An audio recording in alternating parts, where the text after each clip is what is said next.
I have started the recording. You may start the meeting. Okay, good morning. We're going to open up I'm sorry, are we doing the IDA or the LDC? The IDA. I apologize. I'm just trying to get my minutes together here. Here we go. Okay, so Jasmine, would you please take the roll call for the beginning of the IDA meeting? Yes. Tim Dean, Here. Mark Doyle, Yeah. Kathy Barrow, Here. Stacy Lagenthal, Here. Jamie Pacone, Here. Don Sagliano, Here. Al Torrigiani. Here. Okay. Thank you.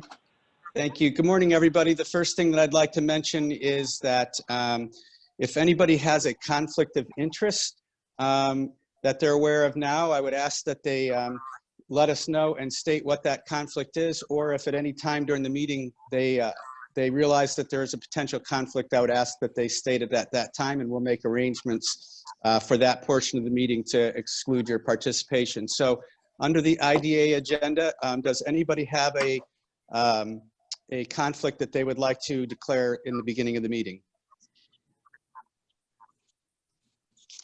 Okay, once again, as I mentioned, if you determine the appearance of one during the meeting, just let us know.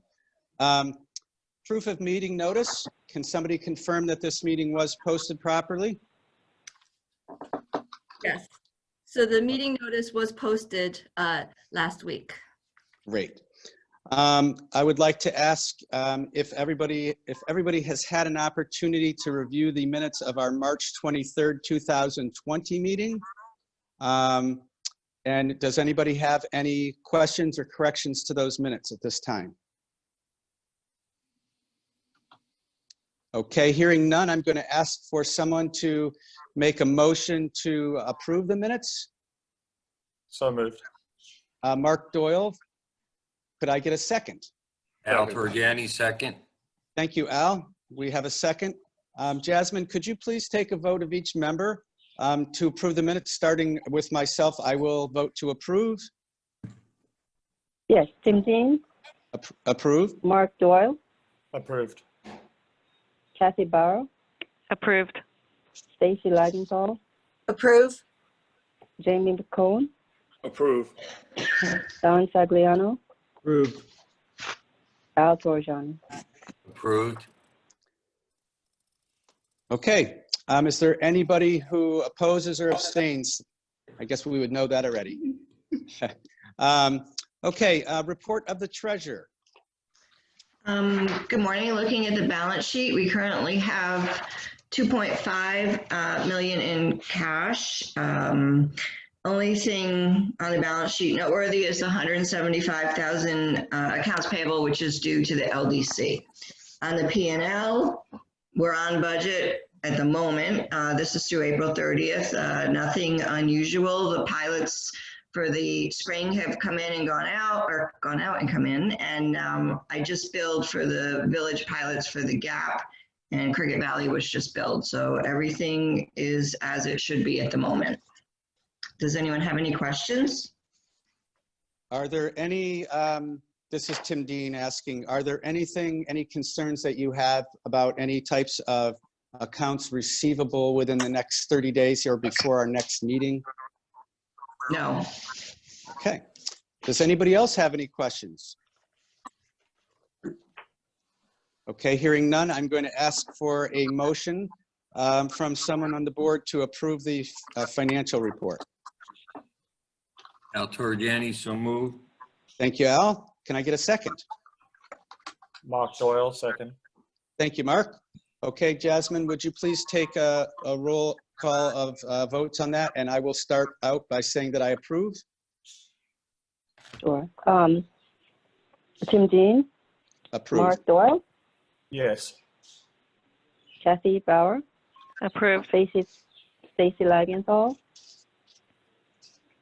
Approve. Jamie Pacone, Approved. Don Sagliano, Approved.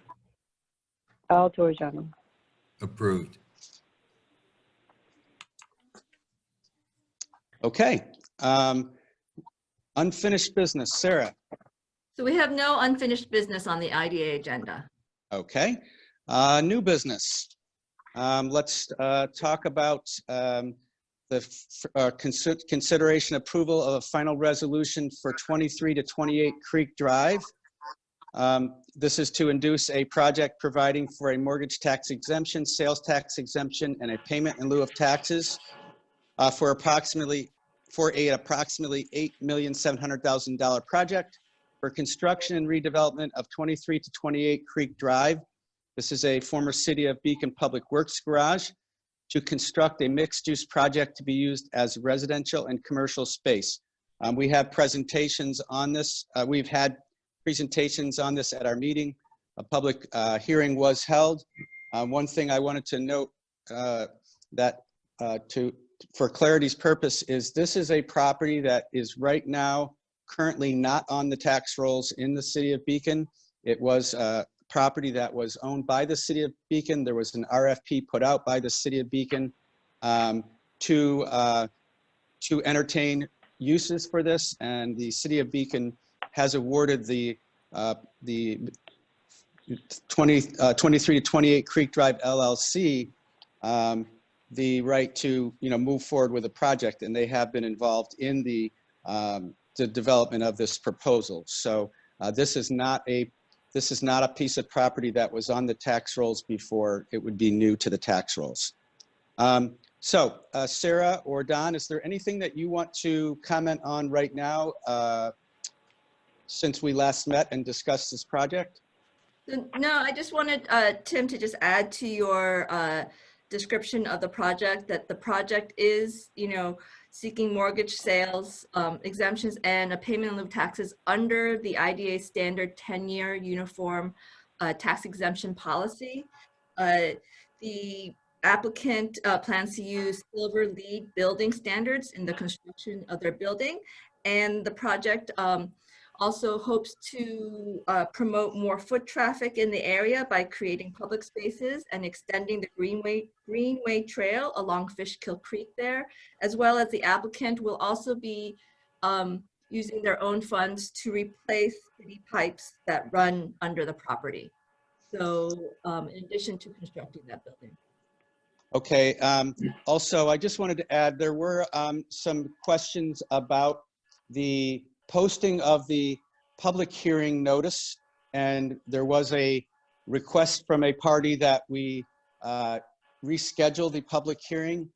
I just wanted to know that Sarah and Don and I talked about this at that time, and we've talked about it in great detail. And a couple of things just to point out about that is that, first of all, the public hearing is not. Point of order, Mr. Chairman. Yes. When you refer to Don, can you state Don? I apologize. Capolino, Yes. please? Thank you. Yes. I was referring to Don Capolino, not our board member, Don Saglione. Don Capolino is our counsel. And in speaking between Sarah and Don and I about this request, it was discussed that the public hearing is not a public meeting under the open meetings law. And the information that we suggested in the posting for the public hearing that we would provide is something that was not required. It was something that we do in an effort to provide as much public and open disclosure as we can. Normally, what we would have done prior to COVID was we would have made the document available at the office of the IDA for someone to come in.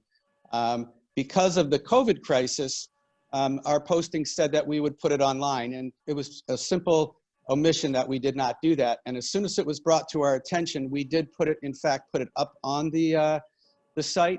But again, the information was not a required document, and it's done on our part. So we did not feel that it affected the purpose of the meeting, nor was it required to be done.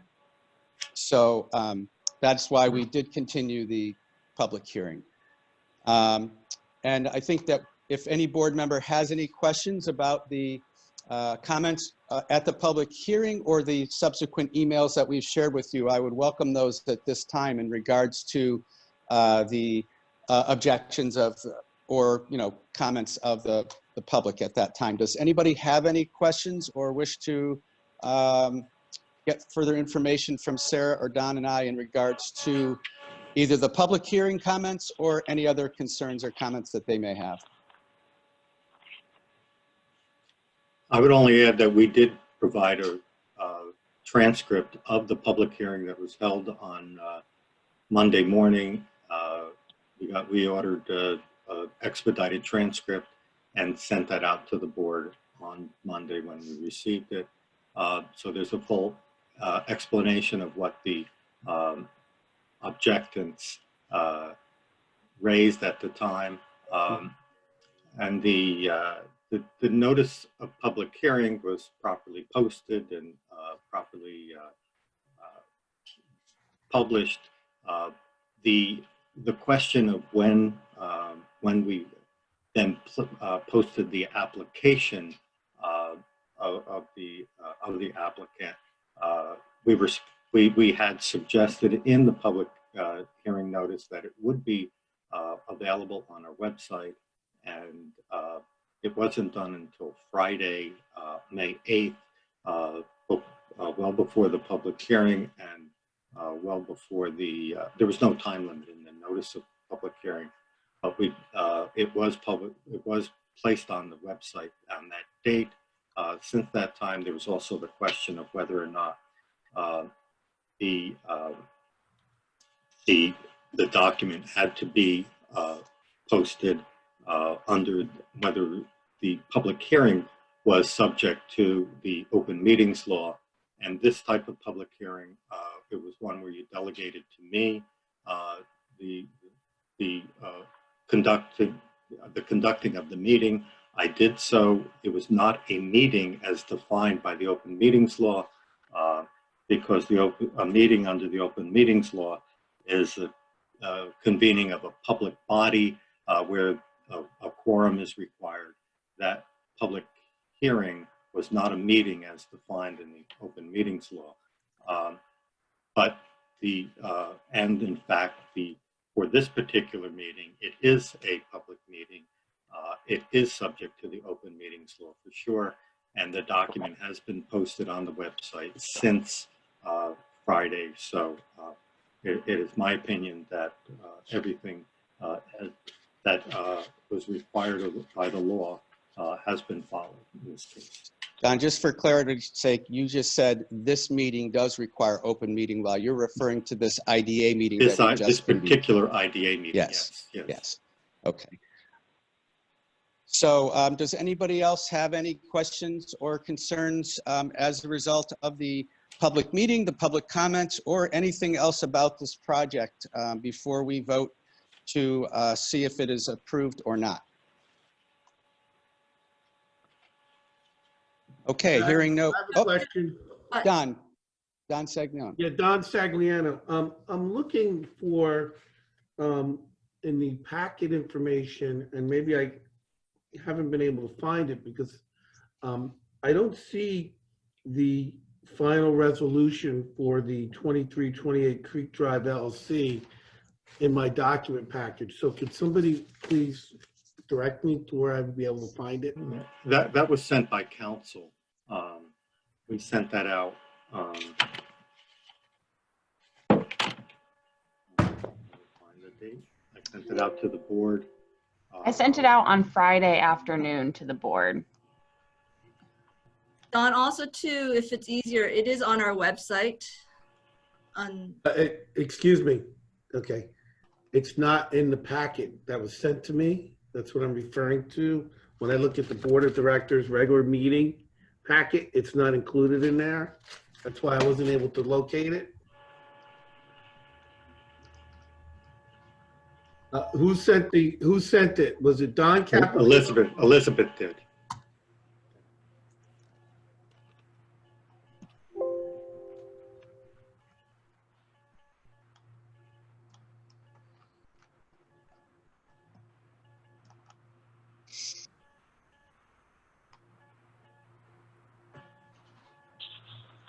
Chairman, in the future, I request that if there's any resolutions that are not part of the board packet, that they be made part of the board packet prior to us meeting, especially if we're meeting remotely in order to get the copious amount of information together.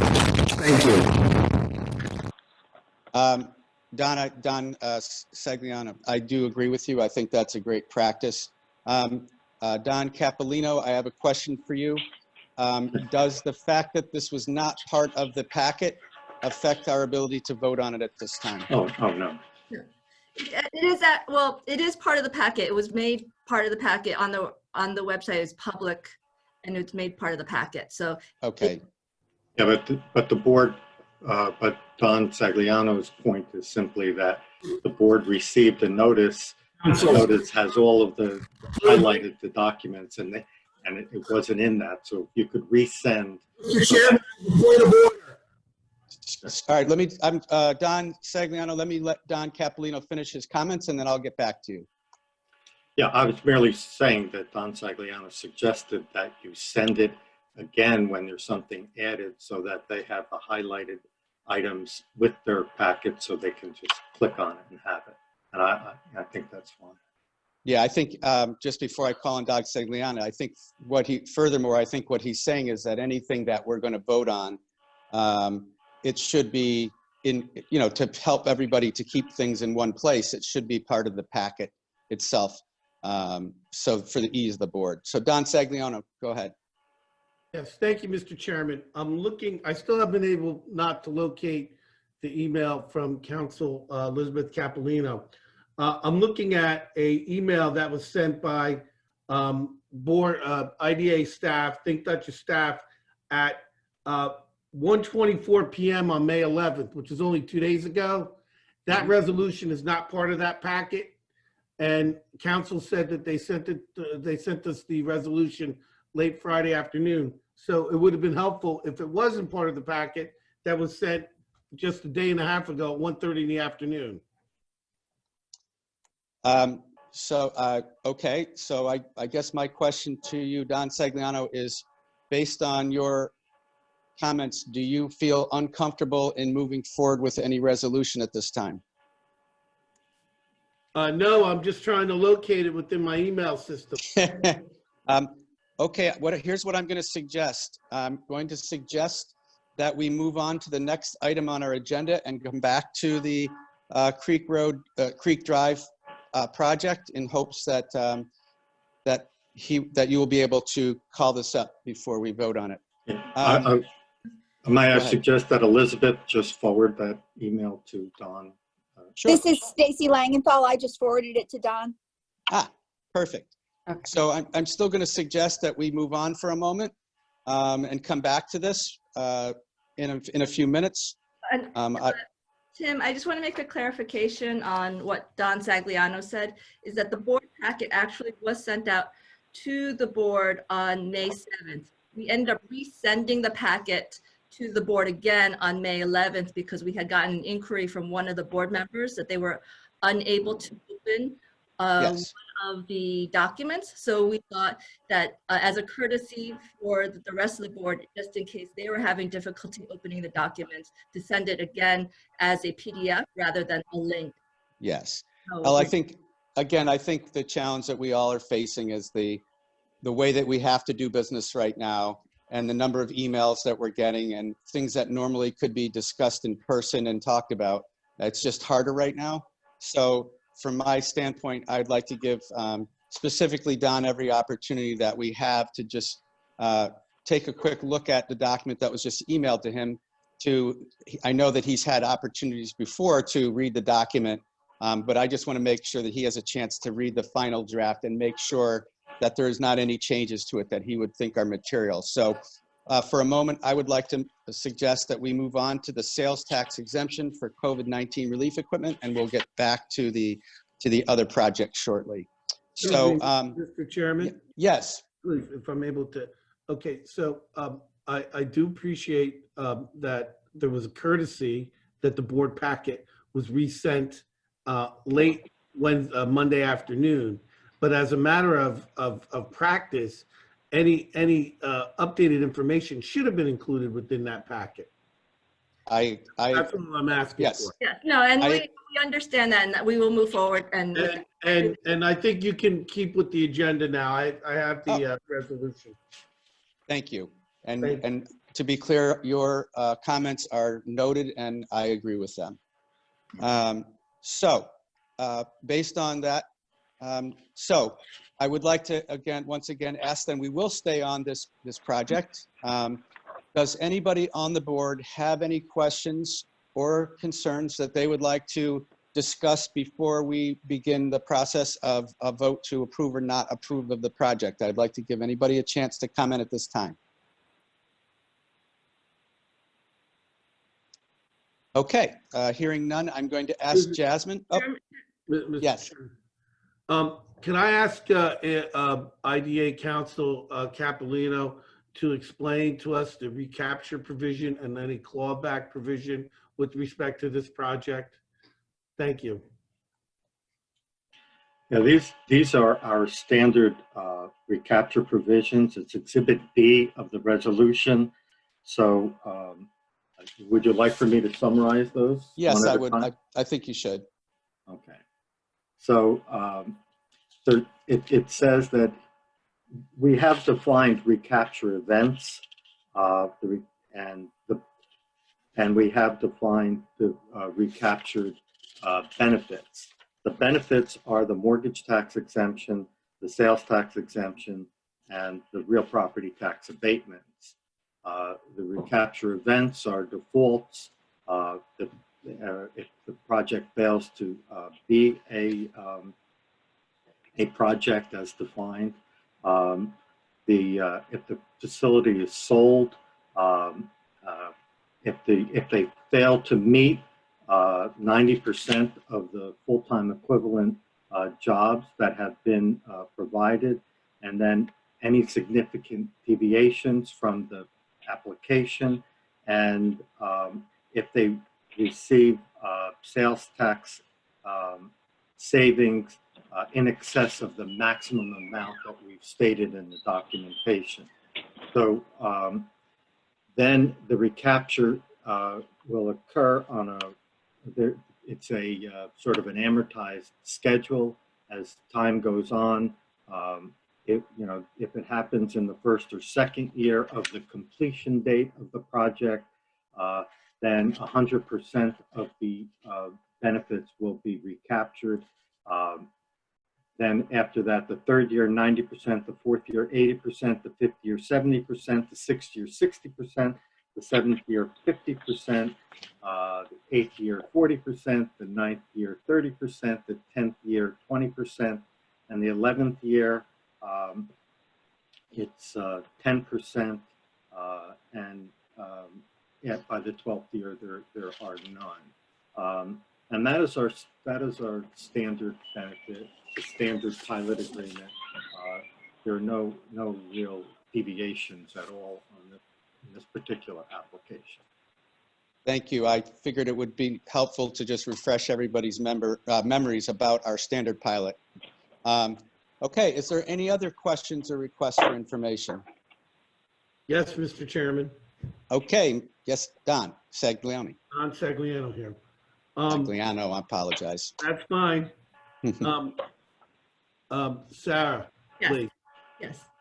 Do you have, you just report upon what the current property, school, and city taxes are currently being paid by this property for the purposes of the board?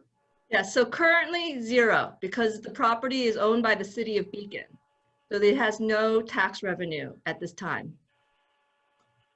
So, and to add to that, the method of identifying this particular project was through a RFP done by the city of Beacon, and they chose the project to move forward on their tax exempt parcel and who they would sell it to.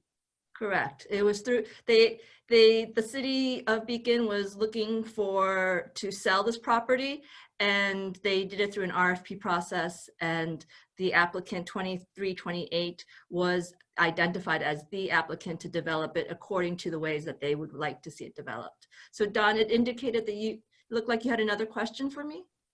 Don Sagliano?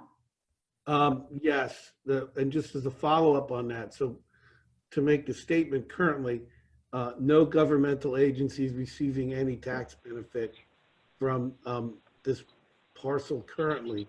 In fact, it's actually costing, I believe, the city of Beacon funding because they're maintaining and carrying this property on their book. So it's going to be, so the property will be placed back in the tax rolls again with a 10-year sliding graduated pilot program. Is that's correct? I believe. That is Okay. So at the end of the 10-year, what would be the expected? I know we don't have the ability to crystal ball, and in this day and age, what is a reasonable expectation of what the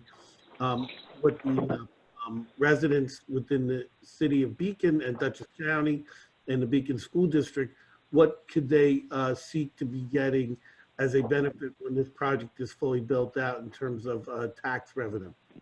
So once it's fully built out, we estimate, again, as you said, while we don't have a crystal ball of what that assessment will be, and it's up to the city of Beacon to assess it. But we estimate once the 10-year pilot has been terminated, that the full assessed tax value will be $306,000 Annually. annually. And we should also remind everybody that they are also repairing and replacing a pipe at the expense of the developer, not the city. So in addition to not having any, as Don Sagliano mentioned, the city of Beacon currently has upkeep and maintenance on this property, which will cease for them. They are also getting the benefit of a new infrastructure at no cost to the city. So yes, I think that some of the comments at the public hearing that it was transferring burdens to the taxpayers by granting the pilot are not entirely accurate, because actually this will help to remove burden from the taxpayers and add to the tax rolls. I'd also like to add that the applicant, as part of the project, will be constructing a public park and managing and maintaining the public park privately, but it will be open to the public for the public to enjoy. Any other questions? I have a question. Is in buying it from the city of Beacon, which I've done before, are there any covenants we should be worried about? There was always time constraints and everything like that. Could that come back and affect us if it doesn't start on time, given the economic downturn? Would you please state who asked the question? Just I'm sorry, Jamie Picone. I'm sorry. Thank you, Jamie. Yep. Sarah or Don? Don, you're on mute. I had to unmute. I know. I was trying. I have two This is Don. mice here. I had to get the right one. Don, can you state your name first before you continue? Yeah, this is Don Capolino. Yeah, we're using our standard documents. Our standard documents call for upon the title coming to the entity, they will actually be paying taxes on the basis of the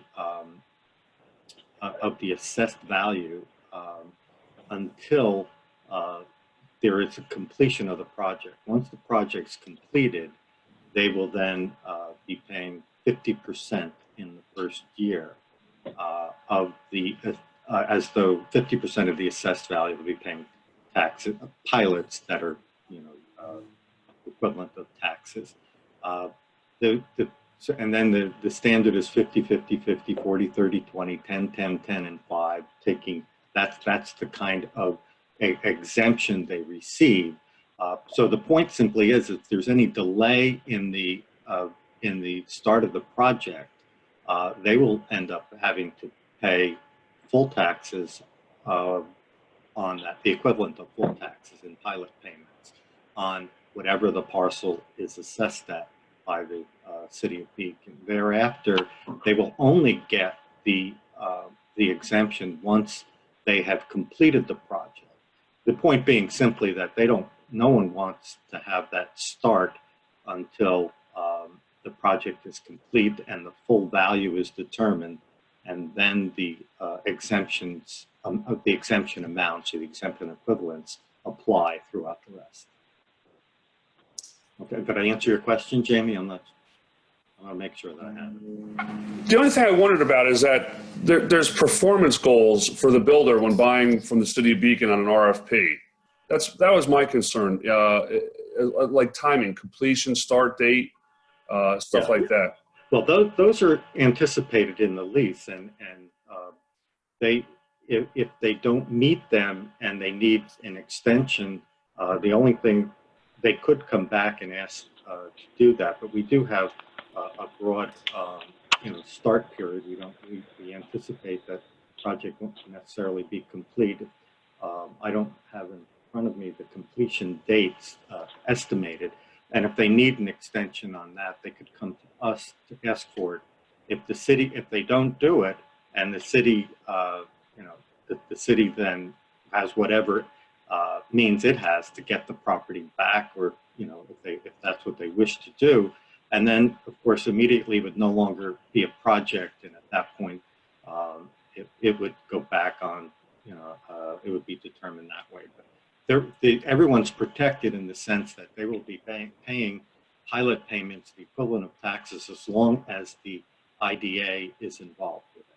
And then either if everybody agrees to extend, they can extend, and they'll be paying the full amount during the interim period until there is a completion.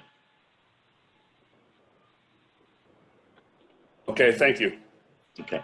This is Tim Dean. Just to add to that, there have been instances in the past where we have approved projects with timelines, and due to circumstances that the board felt was acceptable, we have extended. But it's uncommon, but it has happened. But the key is that they would have to come before us to get an extension. Any other questions? Okay, at this time, I would like Jasmine to conduct a roll call vote for the approval of the final resolution for 23 to 28 Creek Drive LLC. Yes, Tim Dean, For? Excuse me. Is there a motion and second? Oh, I apologize. My fault. Thank you, Don. Can I get a motion to have a vote on this project? And actually, Tim, sorry to interrupt. Yes. It's Liz Capolino. Before you take a motion, I just want to note one typo. It's in the whereas clauses, and it's correct in the resolution itself. But the sales tax benefit amount that's not to exceed $274,300. It's correct in section 8 of the resolution, but in the whereas clause on page 2, it's 274, so it's off by 300. Okay. And so any motion, if the board accepts that amendment, it would just be as amended with that one correction. Okay. Thank you all. Again, I appreciate everybody's patience as we work through these Zoom meetings and complications created by this remote work that we're all under. Okay, so I will first ask for a motion to consider and approve this final resolution.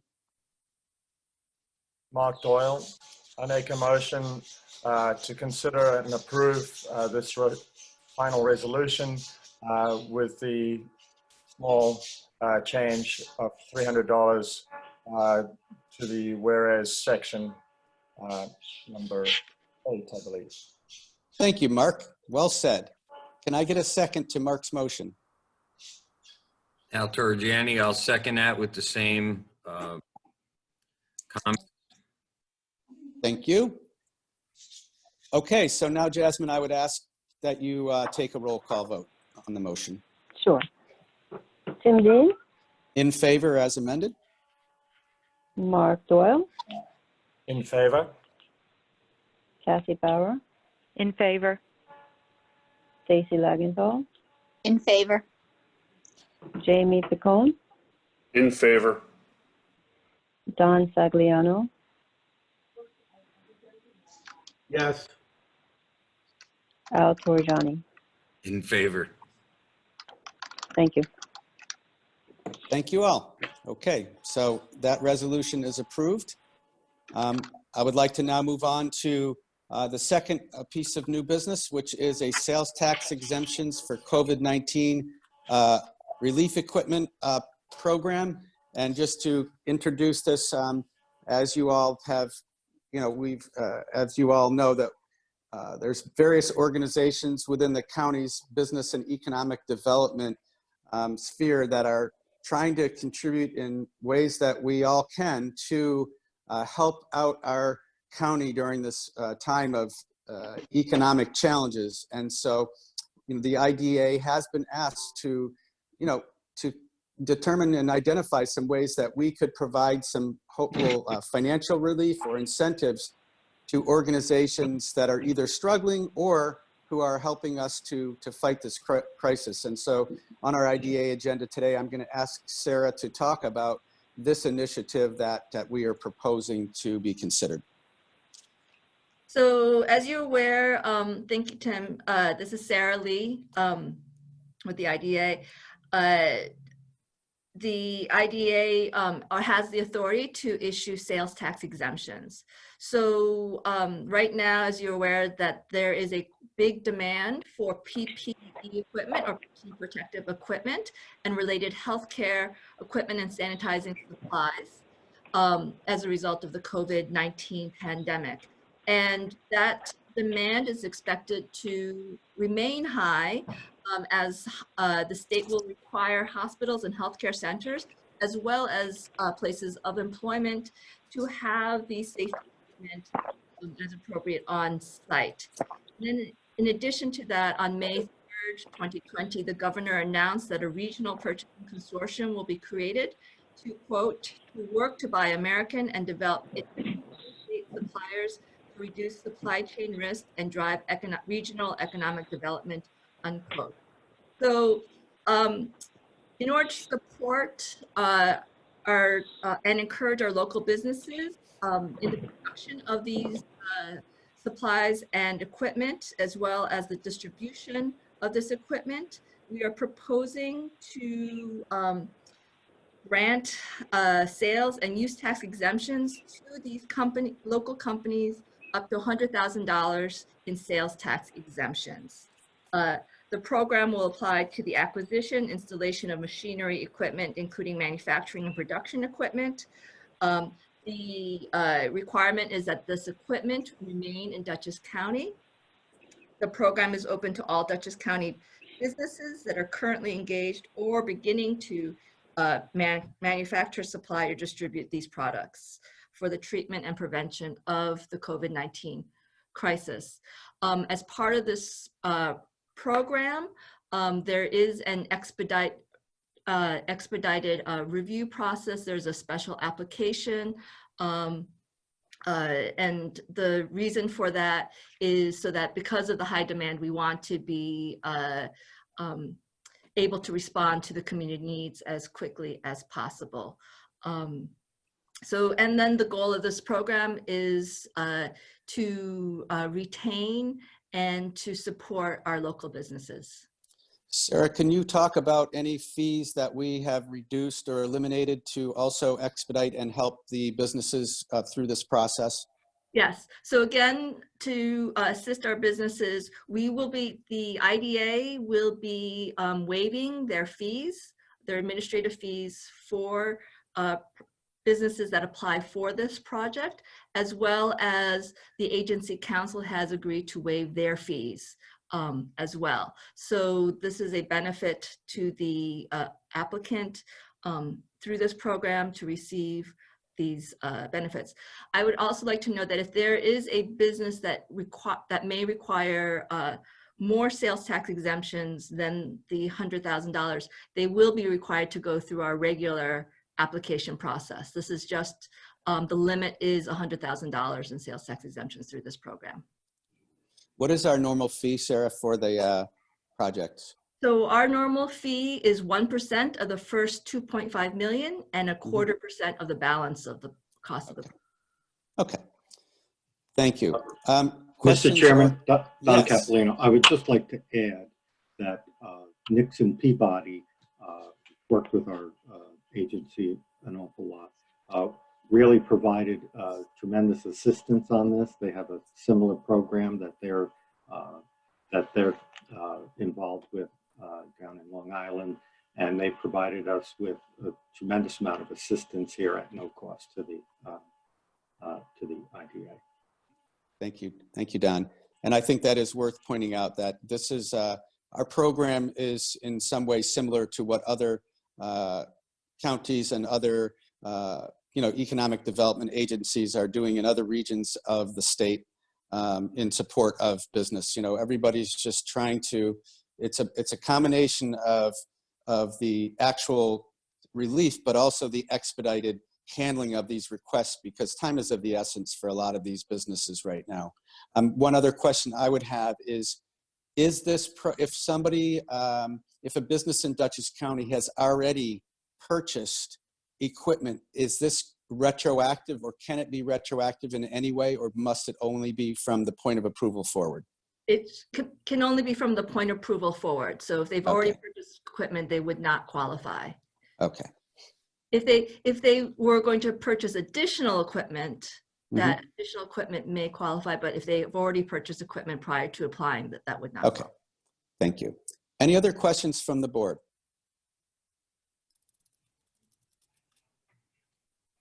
Okay. Hearing none, I would like to ask if someone would be willing to make a motion to approve this sales tax exemption for COVID-19 relief equipment proposal. So moved. Don Sagliano has moved. Can I get a second? Mark Doyle. Second, Kathy Bauer. Good. Okay. Well, thank you both. Kathy, thank you for your second. Jasmine, would you please take a roll call vote on this motion? Sure. Tim Dean, For? Mark Doyle, Approved. Kathy Bauer, Approved. Stacy Lagenthal, Yes. Jamie Picone, Approved. Don Sagliano, In favor? Al Torjani. Approved. Thank you. Thank you all. Based on the vote, that proposal has been approved. Sarah, is there anything else that we need to talk about in the meeting of the IDA? No, we are complete. Okay. At this time, I would like to adjourn the IDA meeting.